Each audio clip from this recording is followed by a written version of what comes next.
Bab 310. Fragmen yang tumpang tindih. Tiba-tiba, raungan gemuruh memenuhi lingkungan mereka.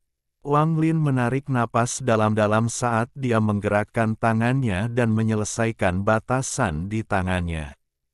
Dia hanya perlu melemparkannya ke udara untuk menyelesaikan bendera pembatasan, sehingga menyebabkan petir retribusi ilahi turun. Ekspresi Red Butterfly berubah. Dia melihat batasan di tangan Wang Lin dan kemudian pada benda hitam di langit. Dia merasakan bahaya yang kuat, sesuatu yang belum pernah dia rasakan sebelumnya. Dia merasa jika dia mengizinkannya untuk menempatkan batasan itu, akan ada bencana hari ini. Pada saat ini, wajah Cihu menjadi pucat saat dia menatap benda hitam itu sambil melayang di langit. Dia diam-diam menghela nafas dan berpikir, Cheng Niu itu masih belum menggunakan kekuatan penuhnya. Sepertinya benda hitam itu adalah harta penyelamat hidupnya yang sebenarnya. Cihu berteriak, "Rekan kultivator Red Butterfly, kalian berdua adalah tamuku. Jika kamu bersikeras untuk terus menyerang, maka itu artinya kamu memusuhiku. Saya secara alami akan berdiri bersama saudara Cheng dan melawan. Juga, jika saya hidup untuk kembali, saya pasti akan melaporkan ini ke Sisu." Dengan itu, sebuah ilusi muncul di belakang Cihu. Ilusinya adalah raksasa setinggi 100 kaki yang menatap Red Butterfly dengan mata hijau yang dingin.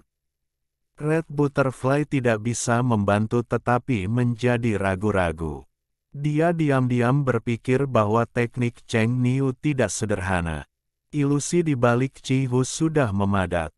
Jika dia terus bertarung, maka fragmen ini pasti akan runtuh. Dia ragu-ragu sebentar sebelum menunjuk ke udara dan memerintahkan kelopak bunga untuk berhenti.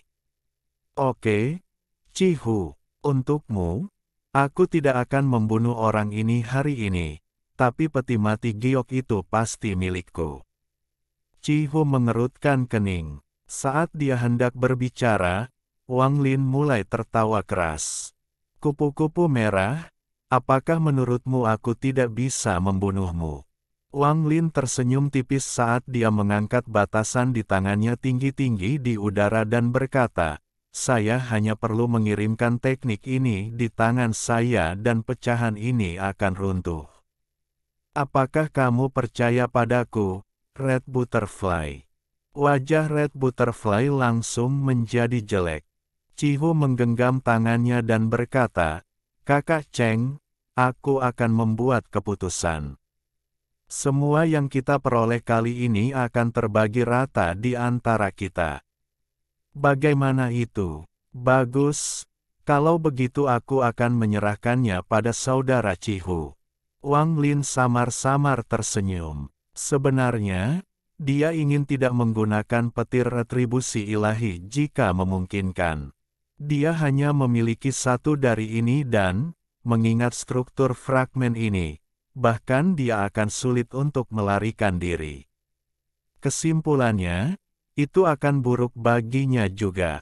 Selain itu, Wang Lin percaya bahwa kesempatan terbaik untuk membunuh wanita ini akan kembali ke Suzaku tanpa batasan apapun. Cihu berbalik dan berkata kepada kupu-kupu merah, "Kupu-kupu merah, tolong simpan hartamu." Kupu-kupu merah mengeluarkan dengusan ringan sebelum melambaikan tangan kanannya, menyebabkan bunga serta kelopaknya menghilang. Kupu-kupu merah menatap Wang Lin dan berkata, "Cheng Niu, apakah kamu berani melawanku begitu kita kembali ke Suzaku?" Wang Lin tertawa dan berkata, "Aku bersedia menemanimu." Wang Lin menghancurkan batasan di tangannya dan kabut hitam berubah menjadi bendera yang terbang kembali ke tasnya. Adapun kodok guntur, itu juga disingkirkan. Namun, itu terluka parah dan terlihat sangat lemah, membuat niat membunuh di hati Wang Lin meningkat. Red Butterfly menatap Wang Lin dalam-dalam. Dia tidak bisa tidak mengakui bahwa orang ini memiliki kemampuan untuk melawannya. Cihu diam-diam sedikit rileks dan tersenyum pahit di dalam hatinya. Jika dia tahu bahwa keduanya memiliki sejarah, maka apapun yang terjadi, dia tidak akan memanggil keduanya. Kupu-kupu merah adalah normal, tetapi Cheng Niu dapat melawan Kulti. Faktor formasi jiwa tahap akhir sementara hanya pada tahap awal formasi jiwa. Dia tidak sederhana. Tipe orang seperti ini pasti akan bersinar di Suzaku dan bahkan mungkin dianggap sebagai murid Suzaku. Cihu menarik napas dalam-dalam dan menggenggam tangannya. Oke, Red Butterfly dan Brother Cheng Niu, tolong ikuti saya. Lokasi di Giok masih jauh dari sini. Setelah dia selesai berbicara, dia berbalik dan terbang menjauh. Red Butterfly bahkan tidak melihat Wang Lin saat dia berubah menjadi awan merah dan mengejar Cihu. Dia jelas tidak mau mengikuti dan tinggal di belakang. Wang Lin mengungkapkan ekspresi mengejek sambil mengikuti di belakang mereka. Wang Lin diam-diam berpikir, pada akhirnya, pikiran dan hatinya terlalu tidak stabil.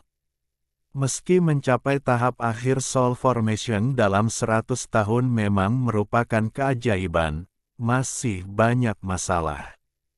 Hatinya terlalu lemah. Itu hanya terbang, apa perbedaan antara berada di depan atau di belakang? Jika aku melawannya dengan tingkat kultivasiku saat ini, kecuali aku menggunakan bendera pembatasan untuk memicu petir retribusi ilahi, tidak ada peluang bagiku untuk menang. Domain hidup dan mati saya mengalami kesulitan memengaruhi domain kejam yang hampir selesai. Namun, jika saya mencapai tahap pertengahan formasi jiwa, dengan kontrol yang saya miliki atas domain saya akan dapat memengaruhinya. Pada saat itu, bahkan tanpa memicu petir retribusi ilahi, saya akan memiliki peluang 70% untuk mengalahkannya. Domain hidup dan mati Wang Lin berasal dari siklus reinkarnasi surga, tetapi dia hanya berada di tahap awal formasi jiwa, jadi dia tidak dapat sepenuhnya menampilkan kekuatannya. Lagi pula, dia baru saja mulai memahami surga. Tapi begitu dia mencapai tahap pertengahan formasi jiwa, domainnya akan mencapai level lain, memungkinkan dia untuk bersaing dengan domain yang kejam. Wang Lin diam-diam berpikir, saya ingin tahu apakah dia telah mencapai tahap di mana dia tidak perlu bergantung pada teknik. Nah, mengingat hati daunnya, sepertinya dia belum melakukannya. Sepertinya aku selangkah lebih maju darinya di departemen itu.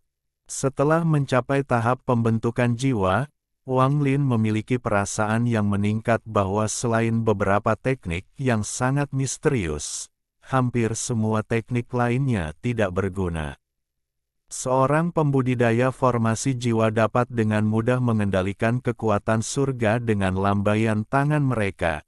Jadi, yang paling penting adalah memahami bagaimana menggunakan domain mereka.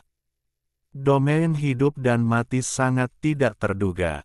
Ini berfokus pada perubahan kata. Namun, bahkan perubahan kata saja tidak mudah untuk dipahami. Lagi pula, Wang Lin baru saja mulai mencoba memahaminya. Ketika dia memperoleh kemampuan untuk memadatkan semua domain hidup dan matinya menjadi satu teknik, itu bisa dianggap dikuasai. Dengan hidup dan mati di masing-masing tangan untuk menggantikan siklus reinkarnasi langit. Saat mereka terbang, Wang Lin dengan hati-hati mengingat pertarungannya dengan Red Butterfly. Mereka bertiga bukan orang normal, jadi mereka semua bergerak cepat. Tidak lama kemudian, mereka tiba di ujung lain fragmen di bawah bimbingan Cihu. Ada gunung besar di sini. Gunung ini berbentuk seperti naga dengan kepalanya di awan. Awan membuat kepala naga terlihat tidak nyata. Ini adalah tempat budidaya abadi yang langka. Wang Lin mengangkat kepalanya dan melihat ke gunung sambil perlahan berkata, "Kakak Cihu, mengapa tidak ada orang lain yang menemukan lokasi yang ditunjukkan di batu giok? Tolong jelaskan kepada kami." Cihu tersenyum dan berkata, "Sejujurnya, Saudara Cheng, alasan saya yakin tidak ada yang menemukan tempat itu adalah karena itu bukan tempat yang dapat diakses melalui pusaran." Mata Wang Lin menunjukkan ekspresi tertarik. Mata Red Butterfly terfokus pada Cihu. Cihu tertawa. Fragmen di mana gambar di giok menunjukkan adalah fragmen tumpang tindih yang sangat langka. Ekspresi Wang Lin sedikit berubah saat dia langsung mengerti. Ketika alam surgawi Hang Ur, pecahan-pecahannya tersebar secara acak, jadi ada kemungkinan beberapa pecahan saling tumpang tindih, membuatnya sangat sulit untuk ditemukan. Bahkan ketika tiba secara acak dari pusaran, mereka hanya akan tiba di fragmen di atas. Tidak ada yang menyangka akan ada fragmen lain di bawahnya. Menurut logika ini, cukup aman untuk berasumsi bahwa belum ada orang lain yang menemukannya. Cihu tertawa. Juga, bahkan lapisan pertama bukanlah tempat yang bisa diakses dengan mudah. Karena kondisi cuaca yang keras di sana, tidak mungkin membangun formasi transfer. Bahkan jika seseorang tiba di sana secara kebetulan, mereka tidak bisa tinggal lama. Kupu-kupu merah mencibir. Bagaimana Tuan Shizu menemukannya saat itu? Mata Cihu berbinar dan dia berkata, "Kupu-kupu merah, ini melibatkan rahasia keluarga. Jadi aku tidak bisa mengatakannya." Wang Lin memandangi gunung berbentuk naga dan tetap diam. Tubuh Cihu bergerak dan terbang menuju gunung. Segera, mereka bertiga tiba di puncak gunung. Berdiri di atas kepala naga, Cihu menyebar akal ilahi dan berkata, "1 bulan yang lalu, saya datang ke sini untuk memeriksa dan menemukan bahwa formasi transfer ini masih utuh. Dengan menggunakan formasi transfer ini, kita dapat mencapai fragmen yang paling dekat dengan tujuan kita."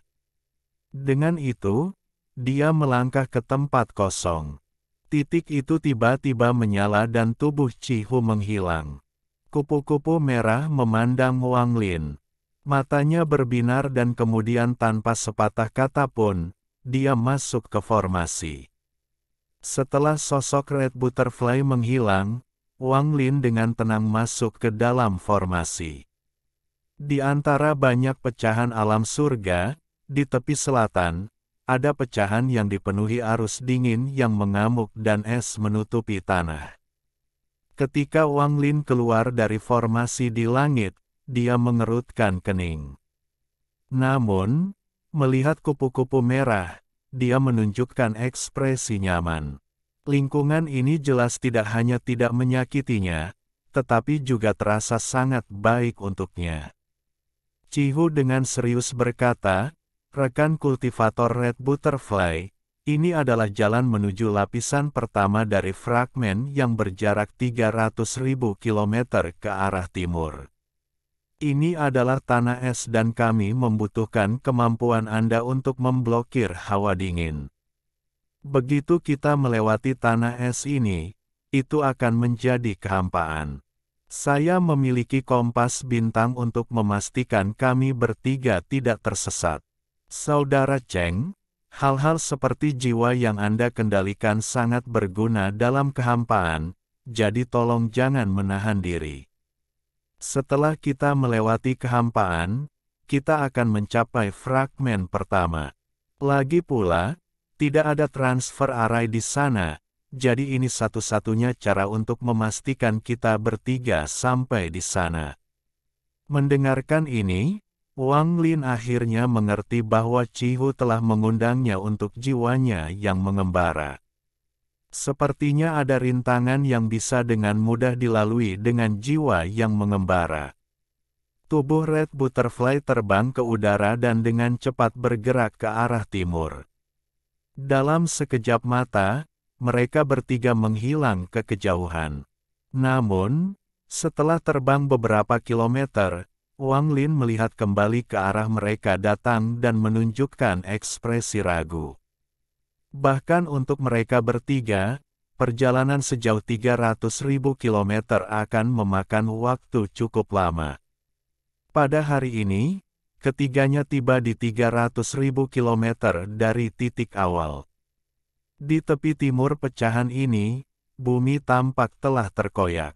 Melewati bumi adalah kekosongan tak berujung. Bab 311. Kompas Bintang. Mengambang di kehampaan 100 kaki dari ujung tanah, ada gletser biru besar yang hanya terhubung ke tanah oleh beberapa pilar es. Gletser ini terhubung ke tanah tetapi juga mengambang di kehampaan di atas tanah. Wang Lin mengerutkan kening. Setelah melihat sekeliling, dia berkata, "Saudara Cihu, apakah ada sesuatu yang istimewa tentang lapisan pertama pecahan itu? Apakah ada titik pengumpulan energi spiritual surgawi di sana?" Cihu terkejut. Kerusakan pada fragmen itu sangat luas, jadi tidak ada energi spiritual surgawi yang tersisa. Dan leluhurku Sisu tidak menyebutkan apakah ada sesuatu yang istimewa tentang itu, hanya berbahaya di sana. Wang Lin dengan tenang melihat ke kejauhan di belakangnya dan berkata, "Karena itu masalahnya, saya tidak punya pertanyaan lagi." Tatapan Red Butterfly menyapu Wang Lin, tapi dia tidak mengatakan sepatah kata pun. Tubuhnya bergerak dan dia dengan mudah melewati jarak 100 kaki, mendarat di atas gletser. Cihu menarik napas dalam-dalam dan mengikuti juga. Saat berada di udara, Wang Lin juga melompat, menyebabkan mereka mendarat tepat bersebelahan. Saat dia mendarat, gelombang energi dingin memasuki tubuhnya melalui kakinya. Dia dengan cepat memindahkan energi spiritualnya dan energi dingin itu dikeluarkan. Cihu tersenyum. "Kami akan membutuhkan teknik Red Butterfly di sini. Tolong jangan menahan diri." Red Butterfly tidak mengatakan sepatah kata pun. Dia terbang ke depan sementara Cihu mengeluarkan senyum mencela diri sendiri pada Wang Lin. Red Butterfly terbang sangat cepat melintasi gletser. Semakin jauh mereka pergi, semakin dingin, dan warna gletser semakin gelap. Terkadang angin dingin yang menusuk tulang mereka datang dari kejauhan. Beberapa saat setelah ketiganya pergi, seorang pria parubaya muncul di mana bumi dan gletser terhubung. Dia minum dari labunya dan bergumam pada dirinya sendiri, "Ting Er, begitu aku mendapatkan giok langit, kita bisa pergi." Meskipun ketiganya berasal dari susaku sepertiku, jika mereka berani memperebutkan batu giok langit denganku, aku akan membunuh mereka. Saat dia berbicara, dia perlahan bergerak maju. Mereka bertiga dengan cepat terbang di atas gletser. Pada hari ketiga terbang, Wang Lin melihat dinding kabut biru yang tampak seperti melahap langit dan bumi. Tembok ini menutup mereka. Mata Cihu berbinar dan dia menjelaskan, "Kabut dingin gletser. Kabut ini mengandung energi dingin yang ekstrim. Red Butterfly, kami mengandalkanmu." Tanpa sepatah kata pun, Red Butterfly menabrak tasnya dan sebuah pahatan es terbang keluar. Patung itu dengan cepat berubah menjadi malaikat salju besar. Malaikat salju dengan cepat terbang ke depan menuju kabut. Kabut terbelah saat patung malaikat salju menyentuhnya. Patung es ini seperti pisau panas menembus mentega saat membelah kabut. Cihu tertawa. Patung es malaikat salju Red Butterfly benar-benar menakjubkan. Saya terkesan. Tatapan Wang Lin tenang saat dia dengan hati-hati melihat patung malaikat salju. Di dalamnya, dia bisa melihat lebih dari 100 kapal bergerak serta yang redup yang belum diaktifkan. Wang Lin diam-diam berpikir, ini pasti harta karun penting di Sueyu. Itu memiliki efek yang sama dengan pahatan es setengah ular setengah manusia itu. Dengan perlindungan patung es malaikat salju, kecepatan mereka tidak berkurang sama sekali. Kabut biru menjadi semakin tebal hingga serangkaian suara berderak terdengar dan retakan muncul di pahatan es. Kupu-kupu merah mengerutkan kening. Dia membentuk segel dengan tangannya dan menunjuk ke patung es itu. Segera, Vena yang tidak aktif mulai bergerak dan bergabung dengan yang aktif. Semakin banyak pembuluh darah yang mulai bergerak, retakan pada pahatan es itu berangsur-angsur menghilang dan mulai mengeluarkan aura dingin. Sangat jauh di belakang mereka bertiga, pria parubaya itu bergerak aju sambil minum dari labu miliknya. Ketika kabut biru tiba di dekatnya, ada kekuatan tak terlihat yang memaksanya ke samping. Ketika kabut menjadi sangat tebal, pria parubaya itu kadang-kadang memuntahkan seteguk minuman keras yang diminumnya. Akan ada suara mendesis, seperti saat minyak panas bersentuhan dengan es, dan kabut akan segera menghilang. Ting Er, tubuhmu 10.000 kali lebih dingin dari kabut ini. Tubuhmu masih lebih baik. Saat aku memelukmu, aku merasa tenang. Setelah beberapa hari, kabut biru memudar. Dalam beberapa hari ini, Red Butterfly harus menggunakan total 3 pahatan es. Menjelang akhir, kabut semakin tebal. Bahkan ada lapisan kabut ungu yang langsung menghancurkan pahatan es itu. Kupu-kupu merah harus mengeluarkan harta hidupnya, mawar yang indah itu, untuk dapat menahannya. Energi spiritual di tubuhnya habis dan wajahnya pucat. Matanya akan beralih ke Wang Lin dengan tatapan waspada. Wang Lin terkejut. Dia berpikir bahwa jika dia sendirian, tidak akan ada cara baginya untuk sampai sejauh ini. Terutama ketika dia melihat kabut ungu itu. Setelah hanya tersentuh oleh sisa kabut, dia bisa merasakan setengah dari tubuhnya menggigil sampai ke tulang.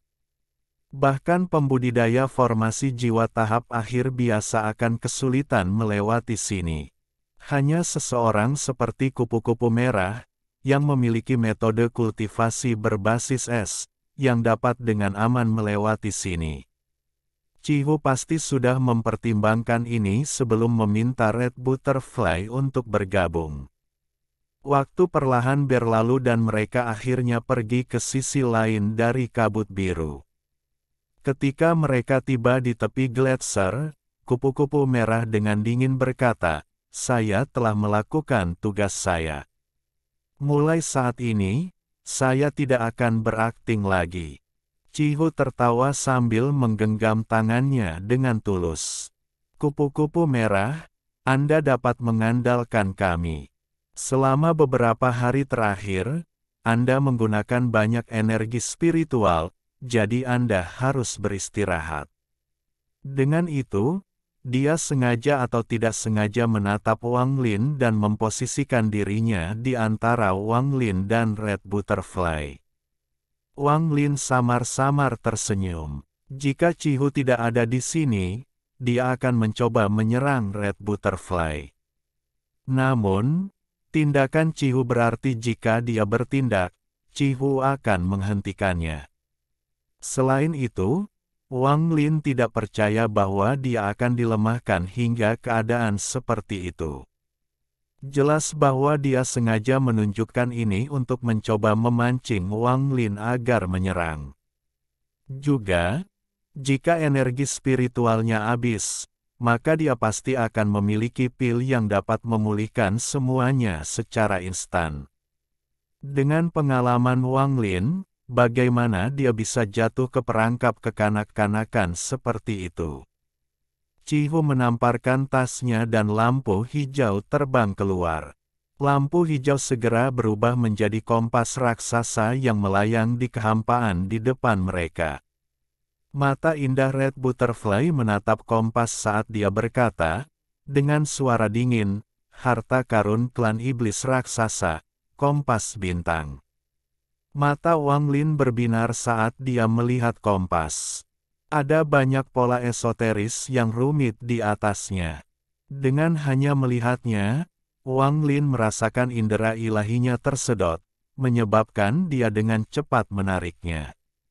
Dalam ingatan Dewa Kuno Tusi, ada deskripsi tentang kompas bintang dan metode pembuatannya, hanya banyak bahan yang sudah punah. Cihu tertawa. Jika ini kompas bintang sungguhan, maka aku bahkan tidak akan bisa mengendalikannya. Yang ini hanya palsu, jadi ada banyak perbedaan dari yang asli. Kupu-kupu merah melihat kompas dan diam-diam mengangguk. Kupu-kupu merah, tolong pergi ke sisi barat kompas. Kompas memiliki penghalang pertahanan di sana, sehingga Anda dapat beristirahat dan memulihkan diri. Saya berjanji bahwa tidak ada yang akan mengganggu Anda selama perjalanan melalui kehampaan ini. Saat Cihu berbicara, dia menoleh ke Wang Lin dan tersenyum. Red Butterfly tidak mengucapkan sepatah kata pun saat dia melompat ke kompas dan duduk di ujung barat. Segera setelah dia duduk, layar lampu hijau mengelilinginya. Kakak Cheng, aku ingin kamu gendalikan ujung timur dan menggunakan jiwamu itu untuk mengintai sekeliling. Jika Anda menemukan kelainan apapun, beritahu saya agar saya dapat menghindarinya. Anda tidak boleh menyebarkan rasa ketuhanan Anda dalam kehampaan karena hal itu akan membawa bencana. Ini adalah sesuatu yang dikatakan leluhur saya, Sisu. Setelah Cihu selesai berbicara, dia mendarat di tengah kompas dan duduk dalam posisi lotus. Wang Lin merenung sedikit sebelum terbang ke posisi timur dan duduk. Wang Lin melihat ke ujung utara dan selatan sebelum berkata, Kakak Cihu, kompas ini membutuhkan 5 orang untuk beroperasi secara optimal. Itu betul. Jika kita bisa mendapatkan 2 orang lagi, maka tidak akan ada masalah selama perjalanan ini, tapi tidak ada cukup harta untuk dibagi antara 5 orang. Cihu tertawa sebelum menarik napas dalam-dalam. Tangannya membentuk segel, yang dia tempatkan di kompas. Kemudian dia berteriak, Kakak Cheng, jika kompas ini pecah dalam kehampaan, kita bertiga tidak akan memiliki kesempatan untuk selamat. Saya harap saudara Cheng tidak akan menahan diri. Saya harus memusatkan semua perhatian saya untuk mengendalikan kompas, jadi saya tidak akan bisa membantu. Itu semua akan tergantung pada saudara Cheng. Wang Lin mengangguk. Bendera larangan tiba-tiba muncul dan mengelilinginya dalam kabut hitam. Jika Cihu atau kupu-kupu merah menyerangnya ketika dia sedang berurusan dengan sesuatu, maka bendera pembatasan dapat melindunginya sejenak, memberinya waktu untuk melawan. Tindakan pencegahan semacam ini diperlukan bagaimanapun caranya. Mata Cihu berbinar. Dia tidak merasa tersinggung, ini lebih wajar. Lagi pula, jika itu dia akan melakukan hal yang sama. Dia menutup matanya dan mengaktifkan energi spiritualnya. Kompas tiba-tiba menghilang. Mereka sudah bergerak ribuan meter. Ini bukan teleportasi, mereka bergerak dengan kecepatan yang sangat cepat. Saat Cihu mengaktifkan kompas bintang, kekuatan misterius mengelilingi bagian atas kompas.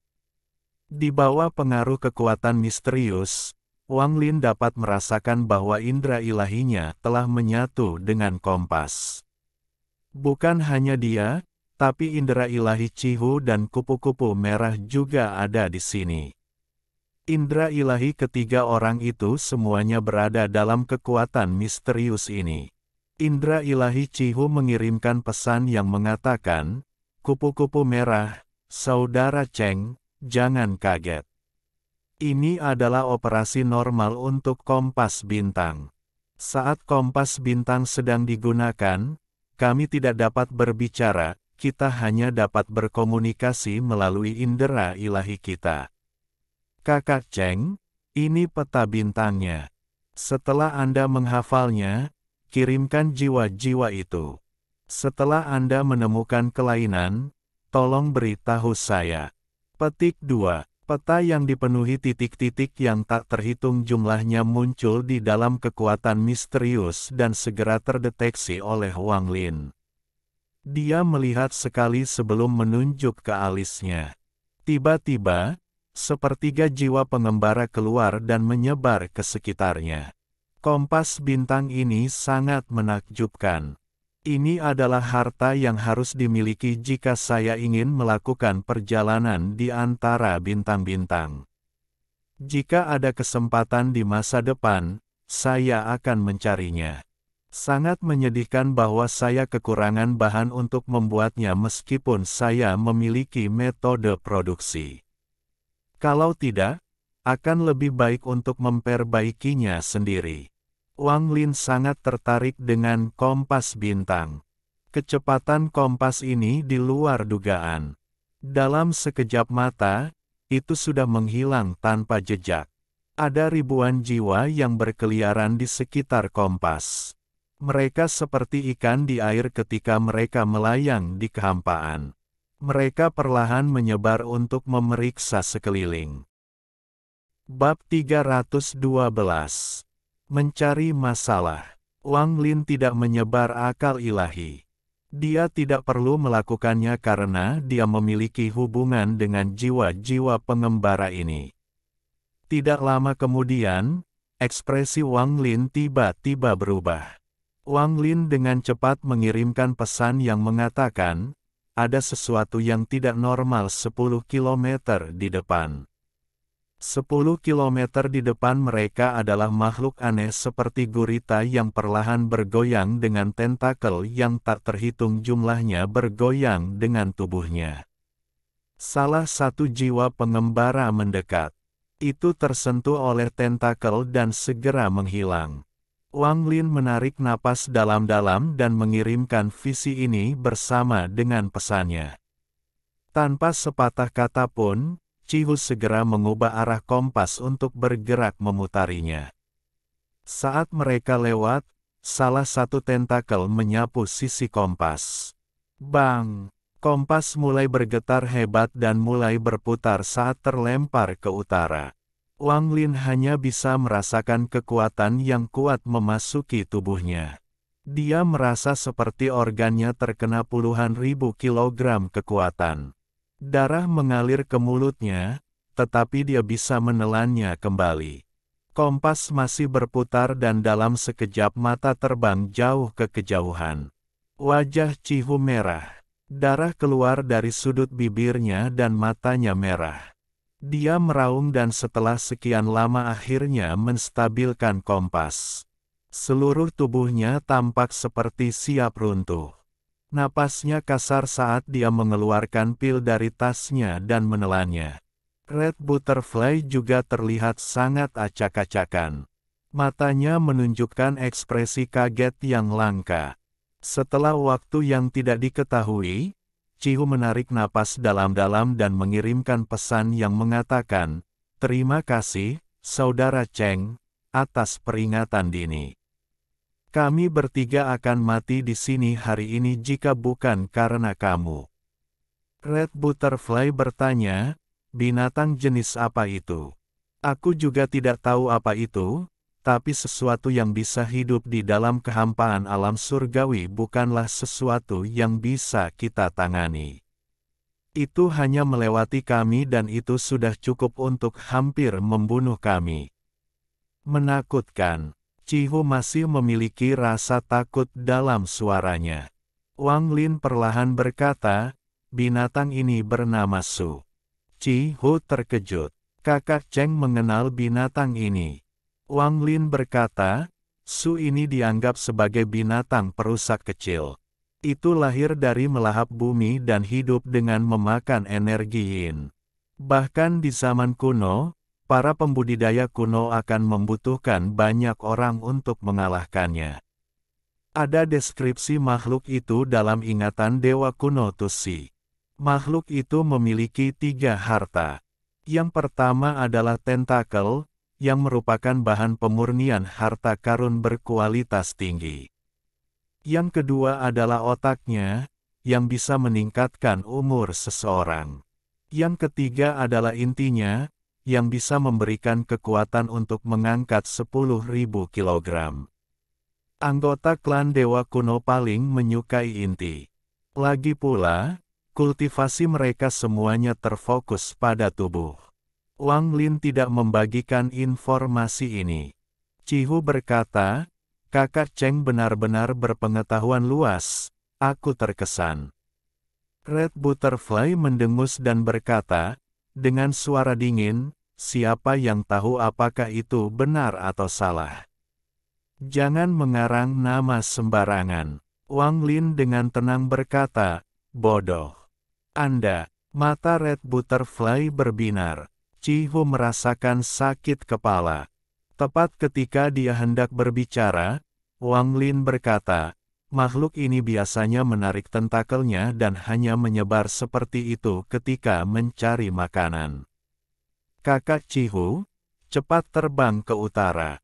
Saat makhluk itu berburu, ia menyebarkan aura merah. Itu bukan sesuatu yang bisa kita tolak.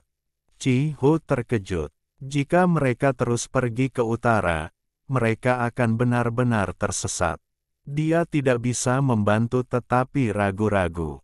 Sebenarnya, dia juga memiliki keraguan tentang apa yang dikatakan Wang Lin, tapi dia tidak akan menunjukkannya seperti yang dilakukan Red Butterfly. Wang Lin diam-diam menghela nafas. Dia berdiri dan melompat dari kompas. Bendera pembatasan mengelilingi tubuhnya saat dia dengan cepat terbang ke utara. Kakak Cheng. Cihu terkejut. Red Butterfly dengan dingin berkata, tidak apa-apa dia pergi. Saya tidak percaya dia mengenali makhluk itu. Cihu mengerutkan kening. Kelangsungan hidup lebih penting, jadi dia mengatupkan giginya dan menyebarkan indera kedewaannya ke selatan. Tak lama kemudian, ekspresinya berubah saat dia melihat gelombang aura merah menyebar ke arah mereka. Cihu terkejut. Dia mengarahkan kompas dan terbang ke utara. Red Butterfly juga kaget. Setelah menyebarkan indera ketuhanannya, wajahnya menjadi sangat jelek. Setelah Wang Lin meninggalkan kompas, dia menyerbu ke utara. Meskipun dia tidak tahu persis kekuatan aura merah, itu meninggalkan kesan mendalam dalam ingatan Dewa Kuno Tusi. Itu sebabnya dia tidak ragu untuk meninggalkan kompas dan terbang sendiri. Wajah Cihu suram saat dia mengarahkan kompas. Dia terbang dengan cepat ke utara, tapi aura merah itu sangat berbahaya dan mengejar mereka hampir dalam sekejap. Meretih. Saat sudut kompas tersentuh oleh aura merah, itu menghilang seolah dilahap. Kompas berguncang hebat. Cihu batuk seteguk darah dan bahkan wajah kupu-kupu merah menjadi merah tidak normal. Cihu berteriak, kupu-kupu merah, bertindak. Aku harus memusatkan semua perhatianku untuk mengendalikan kompas, jadi aku tidak bisa menggunakan mantra apapun untuk melawan. Dia menyesal tidak mendengarkan kata-kata Cheng Niu. Bagaimana lagi mereka berada dalam krisis ini dengan kecepatan kompas? Tanpa sepatah kata pun, kupu-kupu merah menunjuk ke alisnya dan mawar itu muncul lagi. Dia dengan cepat memetik 2 kelopak bunga dan menjentikkannya ke aura merah. Bang-bang, 2 ledakan yang menghancurkan bumi terjadi, yang mendorong gelombang merah itu terpisah. Red Butterfly merasakan rasa manis di tenggorokannya saat dia mengeluarkan seteguk darah. Menggunakan kekuatan ledakan, Chihu mengarahkan kompas keluar dari aura merah, tapi mereka belum keluar dari bahaya. Sebuah bukaan tercipta di aura merah oleh kelopak mawar, tapi sekarang bukaan itu seperti mulut besar yang bergerak melahap kompas. Bang! Pembukaannya tertutup dan kompas berguncang keras, kemudian lebih banyak retakan muncul di atasnya. Chihu merasa seperti akan kehilangan semua kekuatan di tubuhnya dan wajah Red Butterfly pucat. Bang! Aura berusaha melahap kompas lagi. Kali ini, itu hanya sehelai rambut. Red Butterfly mengatupkan giginya. Dia memetik benang sari dari bunga dan menjentikkannya ke arah aura merah. Bang bang bang. Ledakan hebat bahkan bisa didengar oleh Wang Lin di kejauhan. Dia tersenyum dingin dan terbang lebih cepat. Mulut yang diciptakan oleh aura itu akhirnya terbuka kembali dan kompas dapat melepaskan diri dari aura merah tersebut. Saat kompas lolos, ia bergerak ke utara seperti bintang jatuh.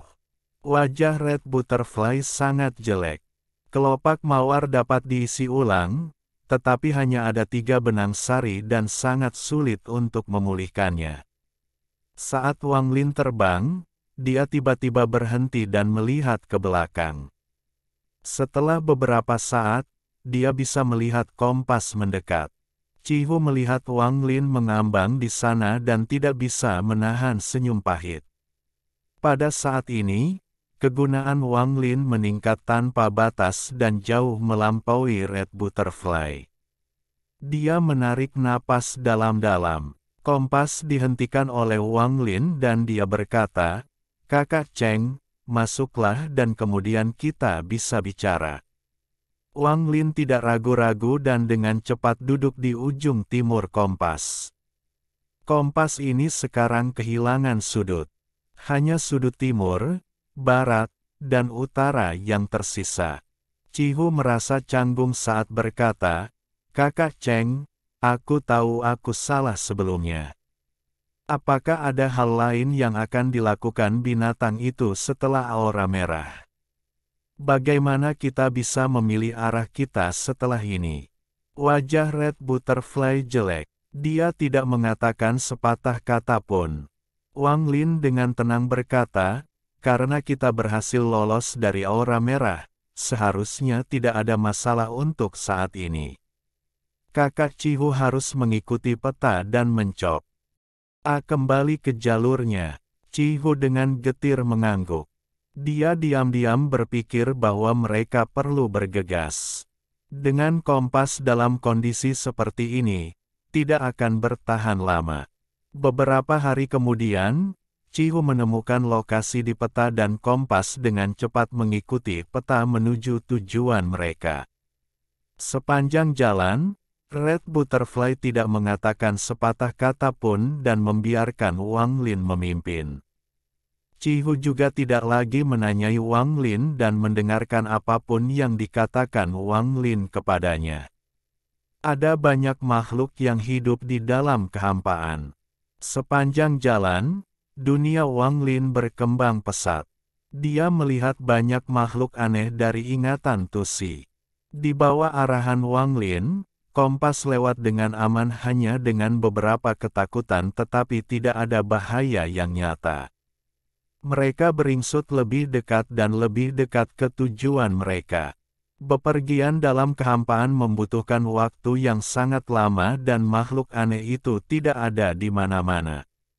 Saat ini, sudah lebih dari 10 hari sejak terakhir kali mereka menghadapi bahaya.